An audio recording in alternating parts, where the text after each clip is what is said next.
하나님의 말씀 같이 보겠습니다. 요한계시록 16장 5절부터 7절까지의 말씀입니다. 같이 한 목소리로 읽겠습니다. 내가 들으니 물을 차지한 천사가 이르되 전에도 계셨고 지금도 계신 거룩하신 이여 이렇게 심판하시니 의로우시도다. 그들이 성도들과 선지자들의 피를 흘렸으므로 그들에게 피를 마시게 한 것이 합당하니이다 하더라. 또 내가 들으니 제단이 말하기를 그러하다. 주 하나님 곧 전능하신 이여 심판하시는 것이 참되시고 의로우시도다 하더라. 아멘. 오늘 말씀은 어저께 세 번째 천사가 재앙의 대접을 부은 것과 연관이 있습니다. 그래서 세 번째 천사는 대접을 강과 강 근원에 쏟아서 그 피가 되었다. 물이 피가 되었다. 그렇게 말씀하고 있습니다. 물이 피가 되는 재앙이 있은 후에 물을 주관하는 천사의 선언이 있습니다. 그래서 표준 세번역으로 보면 지금도 계시고 전에도 계셨던 거룩하신 주님, 이렇게 심판하셨으니 주님은 의로우신 분이십니다. 그들은 성도들과 예언자들의 피를 흘리게 하였으므로 주님께서 그들에게 피를 주어 마시게 하셨습니다. 그들은 그렇게 되어야 마땅합니다. 이렇게 이야기를 하고, 그 다음에 이 선언에 대해서 제단에서 음성이 나서 음성이 들려오는데, 그렇습니다. 주 하나님 전능하신 분, 주님의 심판은 참되고 의롭습니다. 짐승의 세력이 거룩한 성도들과 선지자들의 피를 많이 흘리게 했으니 반드시 대가를 치르게 될 것이다. 그렇게 말씀하고 있습니다. 오늘 본문의 말씀을 묵상하면서 7번의 이런 재앙이 오는데 한 가지 묵상에 되는 그런 말씀이 있습니다. 그것은 바로 심판과 제단이 연결되어져 있다라는 것입니다. 제단이 뭐 하는 곳이죠? 제단은 제물에 피를 흘려서 제사를 드리는 곳이 제물이죠. 그런데 그 제단에서 피로 제사를 드리는 곳인데, 그 제단과 이 심판이 연결되어져 있는 것입니다. 하나님의 심판은 핍박받는 성도들의 기도와 또 선지자들, 순교한 사람들, 그 사람들의 피와 고통과 어려움과 그들의 순교에 대한 해소의 모습도 나타난다라는 거예요. 그냥 단순히 하나님께서 재앙만을 내리시는 것이 아니라 그 재앙의 의미 가운데 선지자들의 순교의 고통들, 또 성도들의 기도와 그들의 고난들이 하나님 앞에 기억이 되었던 것 같습니다. 그리고 그것에 대해서 보상의 차원으로, 그들의 신원에 대한 갚아주시는 차원으로 재앙이 나타나게 된다, 연결되어져 있다, 이렇게 볼 수가 있습니다. 하나님의 심판은 진리이시고 절대적으로 공정합니다. 그래서 본문에서 좀 더 내려가면 불신자들의 심판 대상인 그 사람들이 우상 숭배자들의 고난당하는 것, 그들이 고통 가운데서 그들이 오히려 마음이 더 완악해져서 하나님을 비방하고 원망하는 선택을 하는 것을 볼 수가 있습니다. 그런데 그 고통을 당하는 그들이 억울하다고 생각하는 것 같습니다. 본문에서 그들의 반응을 보면 넘어가서 9절 말씀에 가니까 크게 태워지는 고통에서 하나님을 비방하고 회개하지 아니하고 하나님께 영광을 돌리지 아니했다, 그렇게 말하는 것으로 봐서 이 심판에 대해서 공정하지 않다고 생각하는 것 같아요. 그런데 분명히 천사가 또 제단에서 이르기를 이 심판은 참되고 의롭다, 공정하다, 그렇게 선언을 하고 있는 것입니다. 성경에서 로마서 3장 9절에 보니까 모든 사람이 다 죄 아래에 있다고 그랬습니다. 그래서 유대인이나 헬라인이나 곧 이방인들이죠. 그러니까 유대인이나 이방인들 모두, 그러니까 모든 사람들을 이야기하는 거죠. 그 모든 사람들은 다 하나님의 편에서 볼 때는 아무런 차이가 없는 사람들이죠. 다 죄인이죠. 다 죄인이기 때문에, 죄 아래에 있기 때문에 한 사람도 예외가 없기 때문에 그 고난에 대해서 당하는 것이, 그 심판에 대해서 심판을 받는 것이 마땅한데, 어쩌면 생각에 따라서 아니다라고 생각하는 사람들이 있다라는 것입니다. 그래서 로마서 3장에 나와 있는 것처럼, 그러면 어떠하뇨? 모든 사람은 죄인이지만 어떠하뇨? 우리는 나으냐? 그럴 수 없다. 바울 자신을 포함해서 모든 사람들은 다 죄인이다. 결코 그럴 수 없다. 그렇게 말하고 있습니다. 유대인이든지 헬라인이든지 예수를 믿는 사람이든지 안 믿는 사람들인지 간에 사람이라면 누구나 다 죄 아래 있다라는 것입니다. 그 사실에 있어서 본질적으로 똑같은 처지에 있다라는 것이죠. 그런데 반응은 다른 거예요.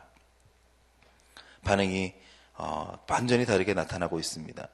계시록에서 재앙을 당할 때 그 심판에 대해서 반응이 달라지는 것이죠. 한편은 하나님의 의로운 법 아래서 당하는 심판에 대해서 그것을 정확하게 깨닫고 또 그것을 인정하고 겸손하게 그 심판에 대한 또 나 자신의 죄에 대한 고백을 하게 되면서 온 세상이 하나님의 심판 아래 있다는 사실을 자동적으로 믿게 되어지고, 그래서 하나님의 심판 아래에서 결코 피할 수 없으므로, 주님의 의로운 심판 아래 우리는 피할 수 없으므로 우리는 예수 그리스도의 보혈을 의지할 수밖에 없다라는 고백을 하고, 그 고백과 의지를 통해서 심판에 임하는 사람들이 있는가 하면, 또 한편의 사람들은 그렇지 못한 것이죠. 결국 내 의로 결코 심판을 받을 수도 없고 심판에서 벌을 받을 수도 없음에도 불구하고 그 사람들은 아둥바둥하면서 나타나게 되는 반응을 볼 수가 있습니다. 결국 짐승의 표를 받은 자와 우상에게 절하는 자들, 경배하는 자들은 재앙을 받게 되면 그 재앙의 대접을 받는 자들의 모습은 심판을 내가 당해야 될 이유가 하등의 이유가 없다라고 생각을 하는 것이고, 그것은 공정하지 않다라고 생각하는 것입니다. 그런데 죄 아래 있으므로 결국 비방하게 되는 결과를 얻게 되어진다라는 것이죠. 그러나 하나님은 주권자이시고 또 결국 심판은 당할 수밖에 없는 것이므로 이들은 심판을 피할 수가 없고, 또 그 심판은 하나님께서 참되시다 또 말씀하시고 의로우심으로 이들의 죄는 또 드러나기 때문에 벌을 피할 수도 없다라는 것입니다. 심판의 때에 예수 보혈을 의지해서, 주님을 의지해서 그것을 통과하는 믿음이 우리 가운데 꼭 있게 되기를 바랍니다. 우리가 예전에는 신앙생활을 하면서 고난당함에 대해서 늘 생각을 하고 믿었죠. 예수를 믿는 것이 편안하거나 혹은 여러 가지 환경적으로 유익하거나 이롭지는 않았죠. 근데 어느 순간부터 가정에서도 제사라든지 아니면 교회 다니는 것에 대해서 그렇게 핍박을 당하는 것이 없습니다. 그러면서 점점 고난이라고 하는 말이, 예수를 믿는 것이 고난스럽지 않죠. 그러면서 점점 내가 생각하는 나의 신앙의 생활은 내 기준에 따라서, 내 삶의 모습에 따라서 천차만별이 되어져 가고 있는 것 같습니다. 어쩌면 말세의 때를 기다리는 우리 가운데 고난이 있었던 것이 오히려 유익일 수도 있는데, 그 고난이 없어지면서 결국에는 그 심판이나 그런 부분들을 잃어버리고 혹은 잊어버리고 살고 있었던 모습이 우리 가운데 있는 것 같습니다. 그래서 오늘 말씀을 읽으면서 다시 한번 생각하는 것은, 심판은 반드시 우리 가운데 있는데 그 심판을 지나갈 때 이 고백 가운데 있는 모습처럼 그 성도들과 그 선지자들의 모습과 그들의 피와 그들의 고난이 내가 당하는 고난이었으면 좋겠다. 다시 말씀드리면 하나님이 기억하시는, 하나님이 그 우상을 숭배하는 자들과 또 악한 자들에게 심판하실 때 기억하시면서 생각하는 그 성도들과 그 선지자들의 모습이 나의 모습이면 좋겠다 하는 생각을 하게 되어집니다. 여러분들도 혹 여러분들 인생 가운데 고난이나 그런 부분들이 없다면, 물론 계시겠지만 오늘도 기도하실 때 하나님, 제가 당하는 이 고난이 하나님이 기억하시는 고난으로 남게 해 주옵소서 하는 고백이 있게 되시기를 축원합니다.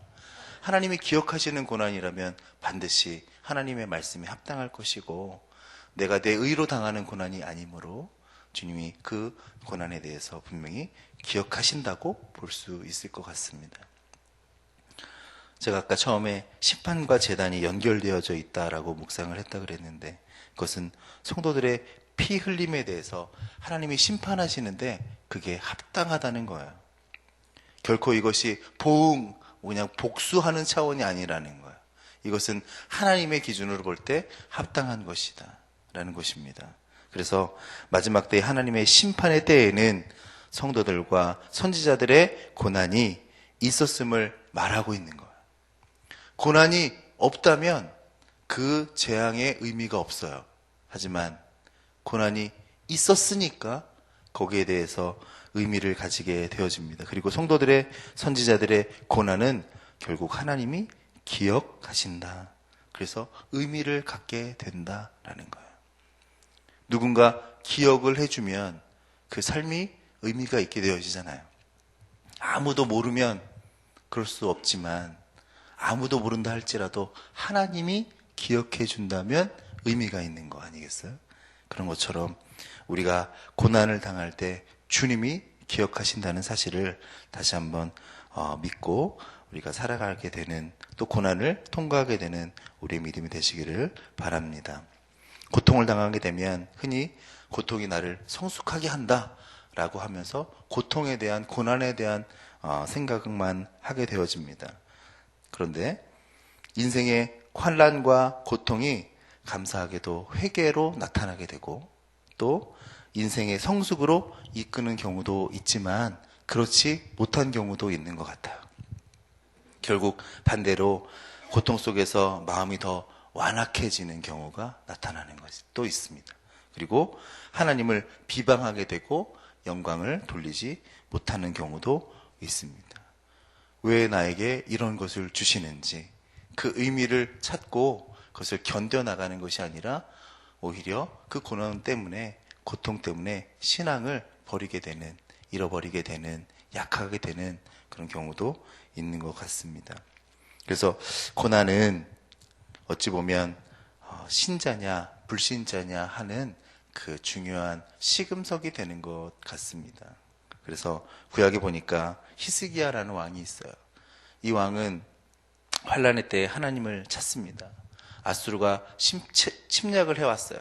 그럴 때 성전에서 아수르 왕이 보낸 편지를 보면서, 하나님을 비방하는 편지를 보면서 하나님을 찾고 기도합니다.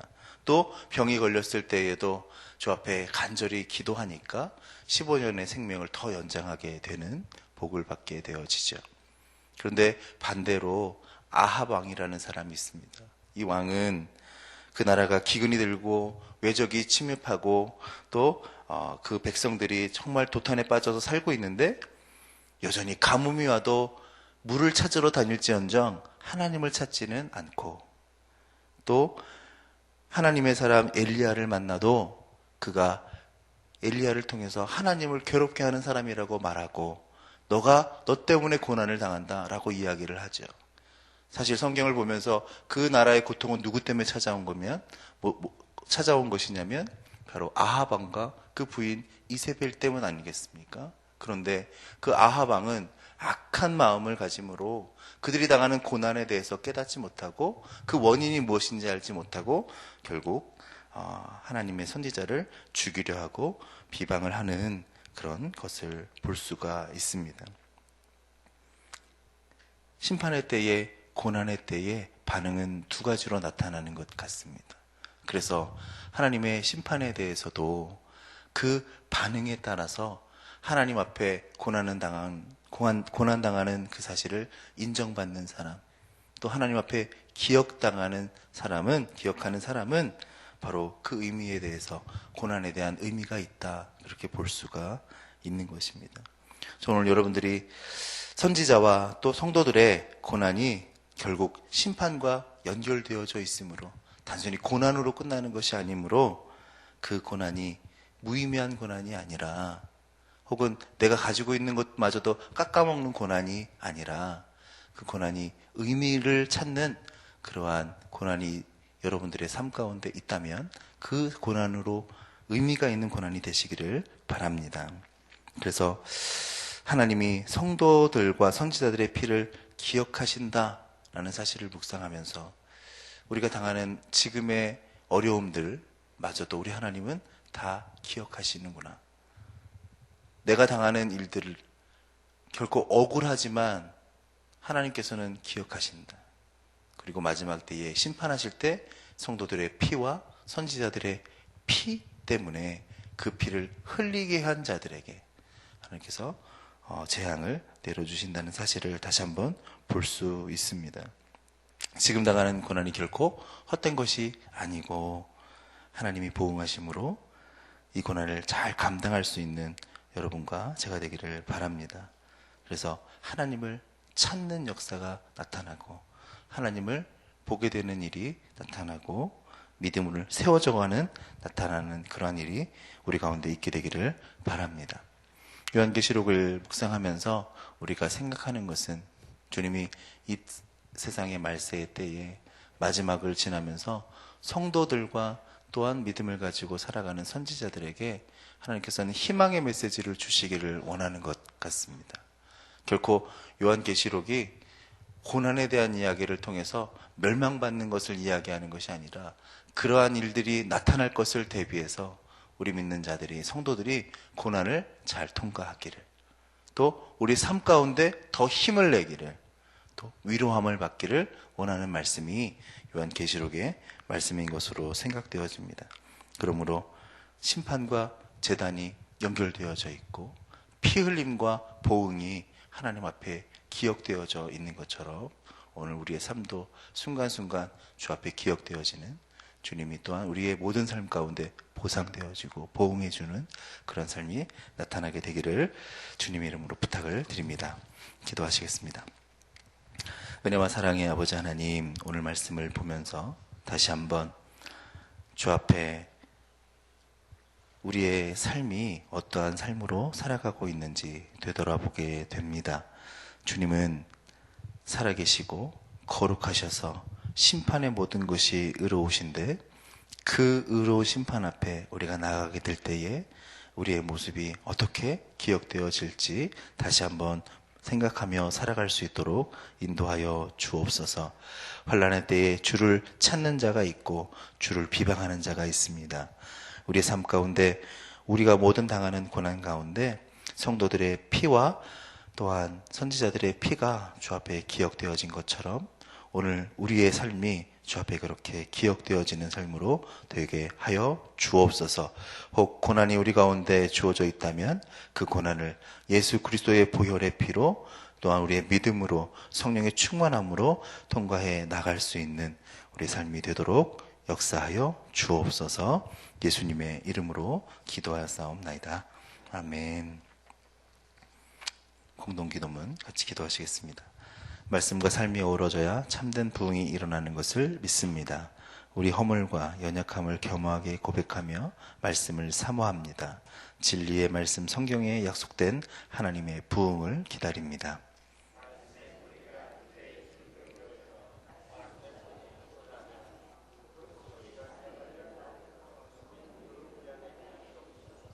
삼위일체 하나님의 임재와 현존으로 사랑의 음성을 들려 주옵소서. 주님, 우리 공동체의 비전을 굳센 믿음으로 거듭하여 선포합니다.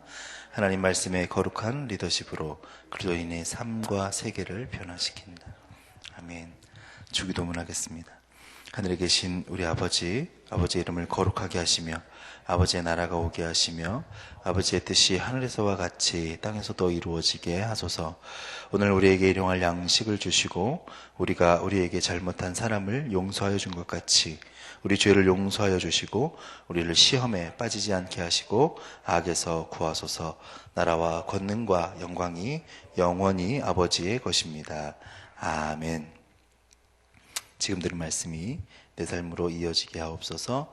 입시 과정 중에 있는 수험생들, 취업생들에게 하늘의 아버지의 은혜가 있게 하여 주옵소서. 2016년 우리 교회에서 실시하는 성경 2000 통독으로 믿음이 충만하게 하소서. 청년부 수련회, 중등부 수련회에 큰 은혜를 베풀어 주소서. 2016년 우리 교회 말씀 요한일서 4장 16절의 복이 넘치게 하소서. 담임 목사님과 목회자들의 건강과 사역과 가정에 성령의 충만한 은혜를 주옵소서. 또한 말씀의 은혜를 가지고 또 오늘 가져오신 기도의 제목들 다 같이 하나님 앞에 아뢰신 후에 삶의 자리로 나가겠습니다. 사랑과 은혜의 아버지 하나님, 오늘 아침에 또한 말씀을 보면서 주님의 심판 가운데 들어갈 때